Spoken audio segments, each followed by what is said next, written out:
ನಮಸ್ಕಾರ. ನಾನು CB ರಂಗನಾಥ್. ಪ್ರೀತಿ ಮಕ್ಕಳೇ, ನೀತಿಕತೆ ಸಂಖ್ಯೆ 252.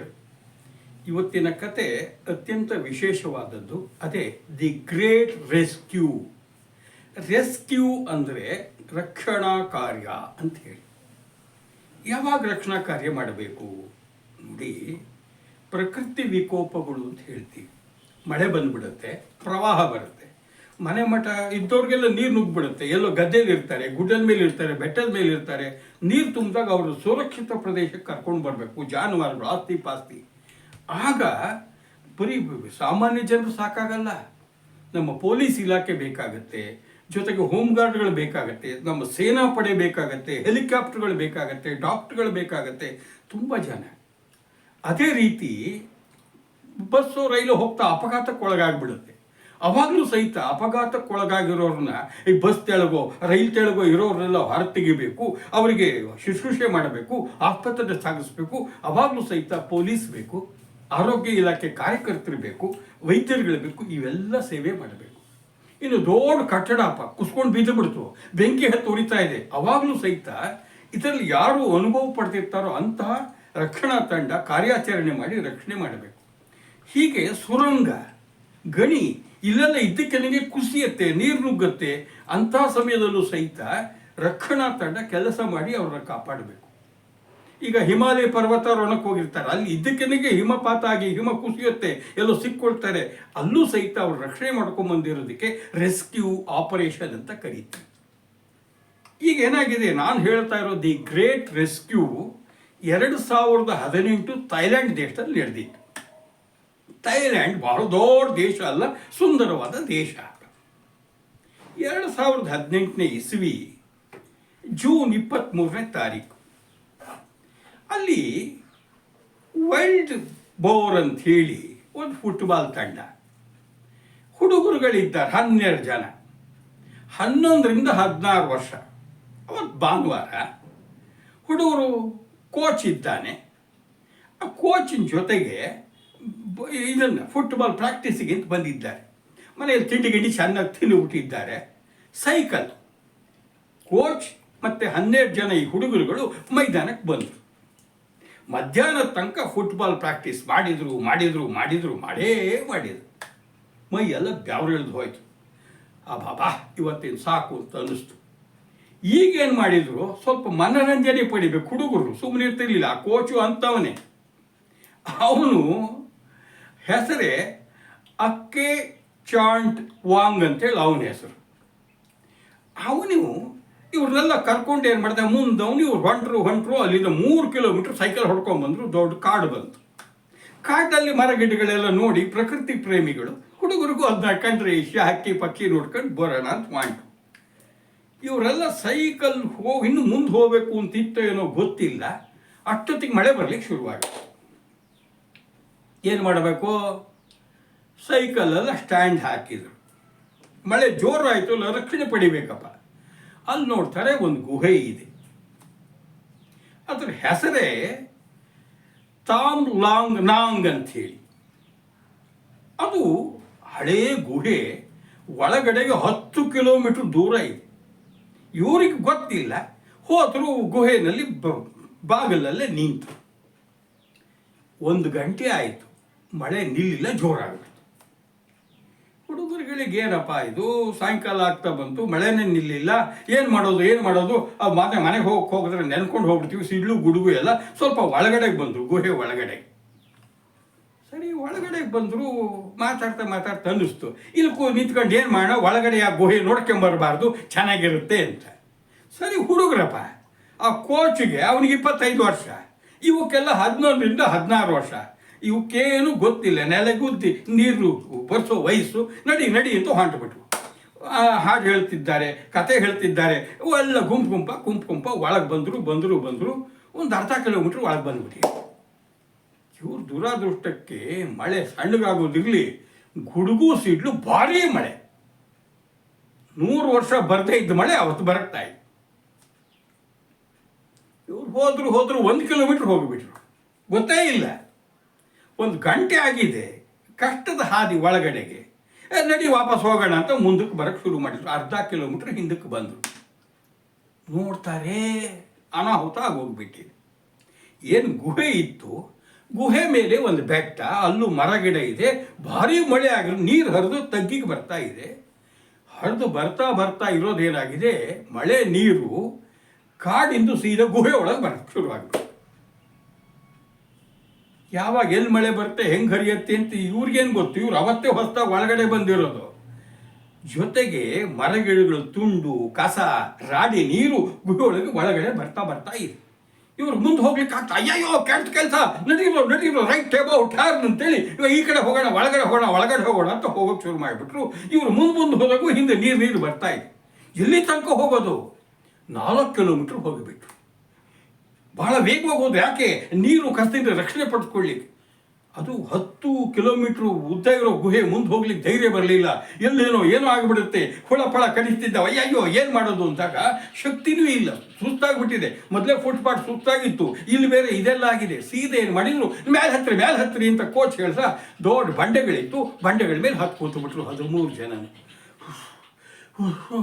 ಬೆವರಿಳಿದು ಹೋಗ್ಬಿಟ್ಟಿದೆ, ನೀರಡಿಕೆ ಆಗಿದೆ, ಹಸಿವಾಗಿಬಿಟ್ಟಿದೆ. ನೀರು ಕುಡಿಯೋಕೆ ನೋಡ್ತಾರೆ, ಎಲ್ಲಿದೆ ನೀರು? ಅವ್ರ ಹತ್ರ ಇವರು ಬಿಸ್ಕೆಟ್ ಪ್ಯಾಕೆಟ್, ನೀರು ಎಲ್ಲ ಸೈಕಲ್ನಲ್ಲಿದ್ದು ಬ್ಯಾಗ್ನಲ್ಲಿದೆ. ಇಲ್ಲಿ ಕೈ ಬಿಸ್ಕೊಂಬಂದ್ಬಿಟ್ಟಿಯ. ಕೆಳಗಡೆಗೆ ನೀರು ಹರಿತಾ ಇದೆ, ಕೊಳಚೆ ನೀರು ಕುಡಿಯೋಕ್ಕಾಗಲ್ಲ. ಅಬ್ಬಾಬಾ, ಏನು ಮಾಡೋಣ ಅಂತ ಹುಡುಗರೆಲ್ಲ ಆತಂಕಕ್ಕೊಳಗಾಗ್ಬಿಟ್ಟಿದ್ದಾರೆ. ಆಗ ಕೋಚ್ ಹಿರಿಯ ಹೇಳ್ದ, don't worry boys, cool, B cool. ಈಗ ನೀವು ಎಷ್ಟೆಷ್ಟು ಶಾಂತವಾಗಿರ್ತೀರೋ ಅಷ್ಟು ಒಳ್ಳೆಯದು. ಯೋಚನೆ ಮಾಡಬೇಡಿ, ನಾನಿದ್ದೆ ನೋಡಿ. ಈಗ ನಾವಿಲ್ಲಿ ಇದ್ದೀವಿ, ಏನಪ್ಪ ನೀರು ತಾನೇ ನಿಮಗೆ ಬೇಕು, ನಾನು ನೀರು ಕೊಡಿಸ್ತೀನಿ, ಎಲ್ಲಿ ನೋಡಿ ಮೇಲೆ ಅಂತ. ಏನಾಗಿದೆ, ಕಲ್ಲಿನ ಗುಹೆ ಮೇಲುಗಡೆ ಕಲ್ಲಿನ ಸೀಳುಗಳಲ್ಲಿ ನೀರಿನ ಹನಿ ಒಂದೊಂದು ತೊಟ್ಟು ಜಿನಗ್ತಾ ಇತ್ತು. ಹುಡುಗರಿಗೆ ಖುಷಿ ಆಗ್ಬಿಡ್ತು. ಆ ಜಿನುವ ನೀರಿಗೆ ಬಾಯಿಟ್ಟು ನಾಲಿ ಅಂದರು.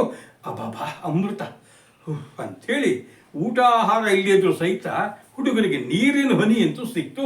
ಸ್ವಲ್ಪ ಹೊತ್ತಾಯಿತು.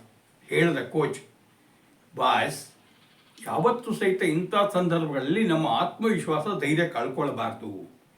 ನೋಡಿ, ವ್ಯರ್ಥವಾಗಿ ಕೂಗಾಡಿ ಓಡಾಡಿ ನಮ್ಮ ಶಕ್ತಿಯನ್ನು ವ್ಯಯ ಮಾಡ್ಕೊಳ್ಬಾರ್ದು.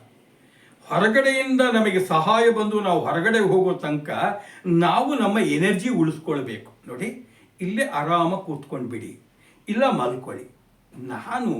ನನಗೊಂದು ಅನುಭವ ಇದೆ. ಈ ಪುಣ್ಯಾತ್ಮ ಕೋಚು ಹಿಂದೆ ಸನ್ಯಾಸಿಯಾಗಿದ್ದವನು, 18ನೇ ವಯಸ್ಸಿಗೆ. ಒಂದು 4 ವರ್ಷ ಸನ್ಯಾಸಿಯಾಗಿ ಮತ್ತೆ ಅದು ಬೇಜಾರಾಗಿ ಮತ್ತೆ ಫುಟ್ಬಾಲಿಗೆ ಬಂದು ಕೋಚ್ ಆಗಿದ್ದ. ಇವನಿಗೆ ಧ್ಯಾನ ಯೋಗ ಎಲ್ಲ ಗೊತ್ತಿತ್ತು. ಅವನ ಹುಡುಗರಿಗೆಲ್ಲ ಪದ್ಮಾಸನ ಕೂಡಿಸಿ ಧ್ಯಾನ ಮಾಡೋದು ಕಲಿಸ್ದ. ಹಾಗೆ ಶವಾಸನದಲ್ಲಿ ಕೂತು ವಿಶ್ರಾಂತಿ ತಗೊಳ್ಳೋದು, ಹೇಗೆ ಲವಲವಿಕೆ ಇರೋದು, ಅದೆಲ್ಲ ಕಲಿಸ್ಬಿಟ್ಟ. ನೋಡಿ, ಏನಾಗತ್ತೆ, ನಮ್ಮ ಶಾಲೆಯವರಾಗಿರ್ಬೋದು, ನಿಮ್ಮ ತಂದೆ ತಾಯಿಗೆ ಇರ್ಬೋದು, ನಾವು ಬಂದಿಲ್ಲ ಅಂದರೆ ಪೊಲೀಸರಿಗೆ ದೂರು ಕೊಡ್ತಾರೆ. ಪೊಲೀಸರು ನಾಳೆ ಬೆಳಗ್ಗೆ ಬರ್ತಾರೆ, ನಾವೆಲ್ಲ ಹೊರಗೆ ಹೋಗ್ತೀವಿ, ಡೋಂಟ್ ವರಿ ಬಿಟ್ಟ. ಹೌದಾ, ಒಂದೇ ರಾತ್ರಿ ತಾನೆ ಅಂತ ಎಲ್ಲ ಆರಾಮಾಗಿ ಇವ್ರಿಗೆ ಹೇಳ್ಕೊಟ್ಟ ಧ್ಯಾನ ಮಾಡ್ತಾ ಮಲಗಿಬಿಟ್ಟು. ಒಂದು ದಿನ ಕಳೀತು. ಈ ಕಡೆ ಏನಾಗಿಬಿಟ್ಟಿದೆ, ಜೋರು ಮಳೆ.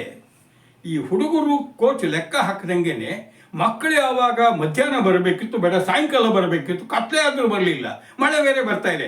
ಸೀದಾ ಎಲ್ಲ ಮಕ್ಕಳ ಪೋಷಕರು ಸಹಿತ ಪೊಲೀಸ್ ಸ್ಟೇಷನ್ಗೆ ಹೋದರು, ದೂರು ಕೊಟ್ಟರು, ಬಾಯ್ ಬಡ್ಕೊಳ್ತಿದ್ದಾರೆ, ನಮ್ಮ ಮಕ್ಕಳನ್ನ ಹುಡುಕಿ ಅಂತ.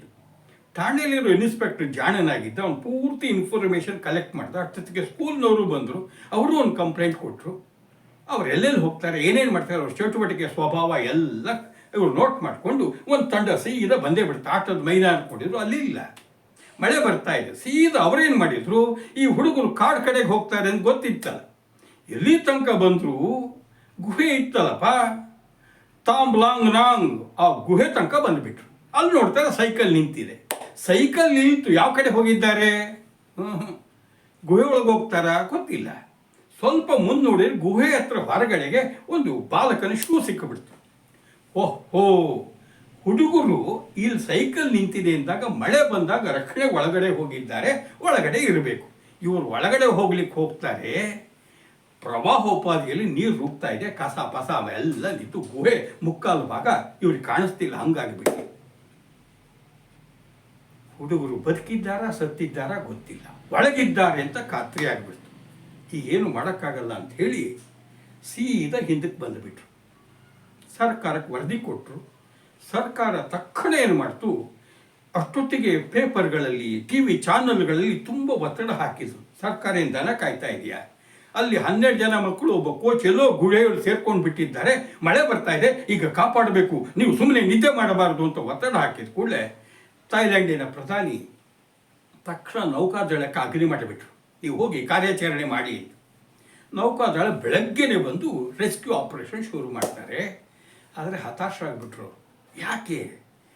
ತಿಳಿಯಾದ ನೀರು, ಸಮುದ್ರ ನದಿನಲ್ಲೆಲ್ಲ ಮುಳುಗ್ಬೋದು, ಇದು ಸುಡುಗಾಡು, ಒಂದೊಂದು ಅಡಿ 6 ಅಡಿ ಪುರಿ ಕೊಳಚೆ ನೀರು ಹರಿತಾ ಇದೆ, ಮಣ್ಣಿನ ನೀರಲ್ಲಿ ಮುಳುಗೋದಂಗೆ ಹೋಗೋದಂಗೆ ಆಗ್ತಾನೇ ಇಲ್ಲ, ಹುಳ ಪಳ ಕಡಿತಿದ್ದಾವೆ.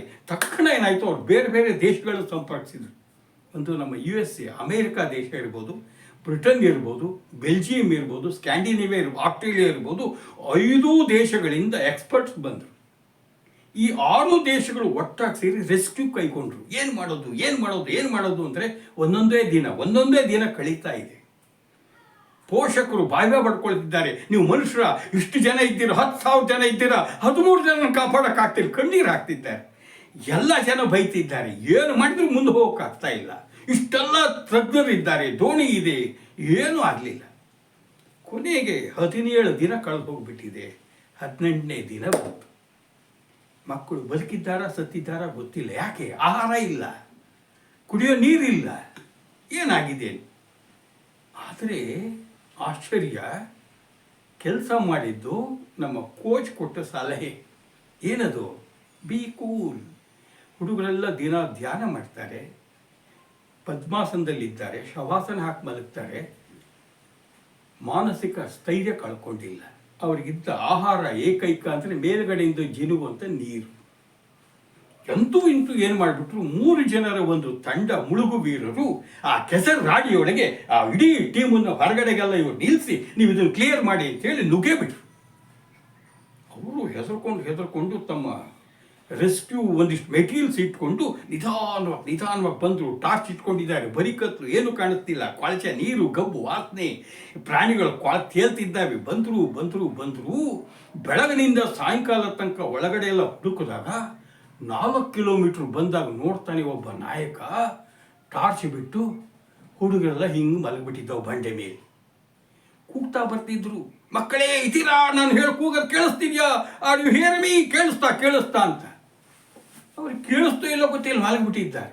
ಇನ್ನು ಇಬ್ಬರಿಗೆ ತೆಳಗರೆ ಕೇಳಿ ಈತ ನಾಯಕ ಮೇಲ್ಗಡೆ ಏರ್ದ, ಹುಡುಗರು ಮಲಗಿದ್ದಾವೆ, ಹಿಂಗೆ ಬಿದ್ದುಬಿಟ್ಟಿದ್ದ. ಮೂಗತ್ರ ಕೈ ಹಿಡ್ದಿದ್ದ, ಅವನು ಉಸಿರಾಡ್ತಿತ್ತು, ಮೈಯೆಲ್ಲ ಬಿಸಿ ಇತ್ತು. ಅವರಿಬ್ಬರಿಗೂ ಮೇಲೆ ಬರಮಾಡ್ಕೊಂಡ. ಇವರೆಲ್ಲ ಹೋಗಿ ಅವರಿಗೆಲ್ಲ ಮುಟ್ಟಿ ಎಬ್ಸಿದ್ರು. ತಮ್ಮ ಕೈಯಲ್ಲಿದ್ದು ನೀರು ಕುಡಿಯೋಕ್ಕೆ ತಂದಿಟ್ಟು ಎಲ್ಲ ಬಾಯಿಗೆ ಹಾಕಿದ್ರು.